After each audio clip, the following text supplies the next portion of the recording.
যাদের আকাঙ্ক্ষা এক, পাহাড় কিংবা সমুদ্র তাদেরকে বিচ্ছিন্ন রাখতে পারে না। কাজাখস্তানের আস্তানায় গত বছর সাংহাই কোঅপারেশন অর্গানাইজেশন এসসিও সম্মেলনে দেয়া বক্তৃতায় একথা বলেছিলেন চীনের প্রেসিডেন্ট শি জিনপিং।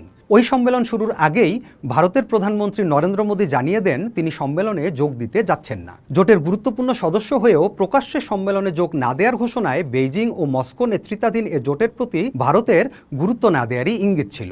কাজেই বাস্তব অবস্থা বিচারে গত বছরের সম্মেলনে শি জিনপিং এর বক্তৃতায় দূরত্ব ঘোচানোর ওই প্রাচীন চৈনিক প্রবাদকে অতিরঞ্জিতই মনে হয়েছিল। কিন্তু আজ এক বছর পর ভূরাজনৈতিক দৃশ্যপট যখন অনেকটাই বদলে গেছে, এসসিও শীর্ষ সম্মেলন আগের তুলনায় এবার অনেকটাই আলাদা। গত 31 আগস্ট ও 1 সেপ্টেম্বর 2 দিন ব্যাপী এই সম্মেলন অনুষ্ঠিত হলো চীনের উত্তরাঞ্চলীয় বন্দরনগরী তিয়ানজিনে। গাজায় ইসরায়েলি হামলা, রাশিয়া ইউক্রেন যুদ্ধ এবং আন্তর্জাতিক শুল্ক বিতর্ককে পটভূমিতে রেখে এবারের সম্মেলন অনুষ্ঠিত হলো। সঙ্গত কারণেই চলতি বছরের শীর্ষ সম্মেলনটিকে এযাবৎকালের সবচেয়ে গুরুত্বপূর্ণ এসসিও সম্মেলন হিসেবেই দেখা হচ্ছে।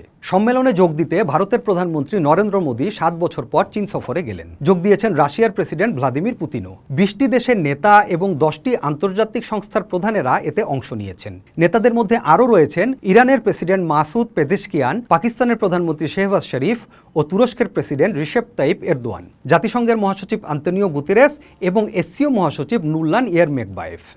নরেন্দ্র মোদীর এই সফরকে অনেক বিশ্লেষকই বদলে যাওয়া বিশ্ব রাজনীতির প্রতীক হিসেবে উল্লেখ করছেন। মোদীর চীন সফরে ভারত চীন সম্পর্কে উষ্ণতার সূচনা, ট্রাম্পের শুল্ক নীতি আর এসসিও সম্মেলনের কূটনৈতিক খেলা সব মিলিয়ে কি নাটকীয় পরিবর্তনের মুখে বিশ্ব রাজনীতি? তিয়ানজিনে মোদী এবং চীনের প্রেসিডেন্ট শি জিনপিং এর মধ্যে বহু প্রতীক্ষিত দ্বিপক্ষীয় বৈঠক অনুষ্ঠিত হয়। এসসিও সম্মেলনের সাইডলাইনে এই বৈঠকে দুই নেতা পরস্পরের প্রতিদ্বন্দ্বী নন, বরং সহযোগী হওয়ার ঘোষণা দেন। শি জিনপিং বিশেষভাবে উল্লেখ করেন যে শুধুমাত্র সীমান্ত সংক্রান্ত বিষয়গুলো দিয়ে চীন ভারতের সামগ্রিক সম্পর্ক নির্ধারিত হতে দেয়া যায় না। ভারত চীনের বন্ধুত্ব এবং ভালো প্রতিবেশী হওয়া অত্যন্ত গুরুত্বপূর্ণ। মোদী তার অংশে জানান, পারস্পরিক সম্মান, আস্থা ও সংবেদনশীল বিষয়গুলোর প্রতি শ্রদ্ধা রেখে চীনের সঙ্গে সম্পর্ক এগিয়ে নিতে ভারত প্রতিশ্রুতিবদ্ধ। তিনি আরও উল্লেখ করেন, দুই দেশের মধ্যে এখন শান্তি ও স্থিতিশীলতার পরিবেশ বিরাজ করছে।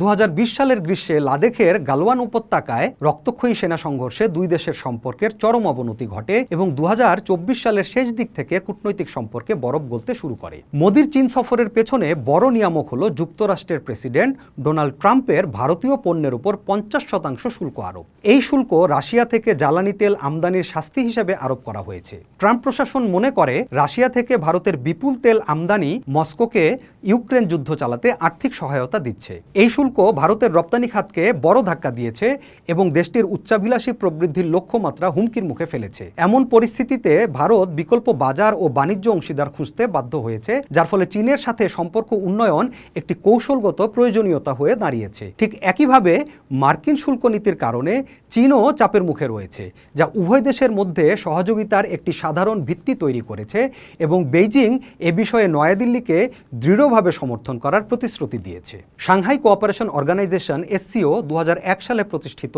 একটি নিরাপত্তা ও অর্থনৈতিক সহযোগিতামূলক আঞ্চলিক সংস্থা। প্রথম অবস্থায় চীন, রাশিয়া এবং মধ্য এশিয়ার 4টি দেশ নিয়ে এটি গঠিত হয়। পরবর্তী সময়ে ভারত, পাকিস্তান এবং ইরানও এতে অংশ নেয়। মূলত নেটোর মতো পশ্চিমা জোট বা মার্কিন প্রভাব প্রতিহত করতেই চীন ও রাশিয়ার উদ্যোগে এটি গঠিত হয়েছিল। এই সংস্থাকে যুক্তরাষ্ট্রের নেতৃত্বাধীন পশ্চিমা দেশগুলোর G7 ও অন্য অর্থনৈতিক ও নিরাপত্তা জোটগুলোর বিকল্প হিসেবে দেখা হয়। ভারত ও চীন যথাক্রমে বিশ্বের পঞ্চম ও দ্বিতীয় বৃহত্তম অর্থনীতির দেশ। IMF এর হিসেবে ভারতের প্রবৃদ্ধি আগামী কয়েক বছর 6% ওপর থাকবে এবং 2028 সালের মধ্যেই ভারত তৃতীয় বৃহত্তম অর্থনীতির দেশ হিসেবে পরিণত হবে। চীনের উৎপাদন দক্ষতা এবং ভারতের সেবা খাত পরস্পরের পরিপূরক হতে পারে। অবকাঠামো, জ্বালানি, জনস্বাস্থ্য ও টেকসই কৃষির মতো খাতে বিনিয়োগ এবং ইলেকট্রনিক্স পণ্য উৎপাদনে অংশীদারিত্বের মাধ্যমে দুই দেশের মধ্যে অর্থনৈতিক সহযোগিতার অসীম সম্ভাবনা রয়েছে।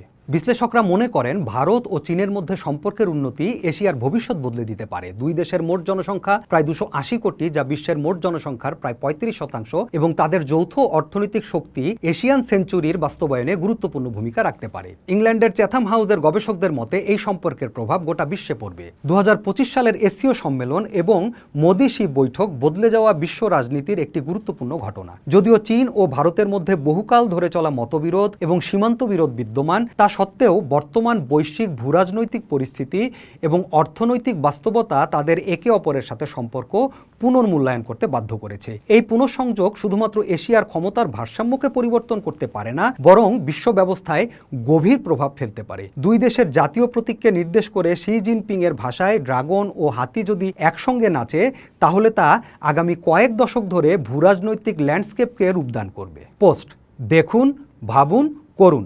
থাকুন পোস্টের সাথে।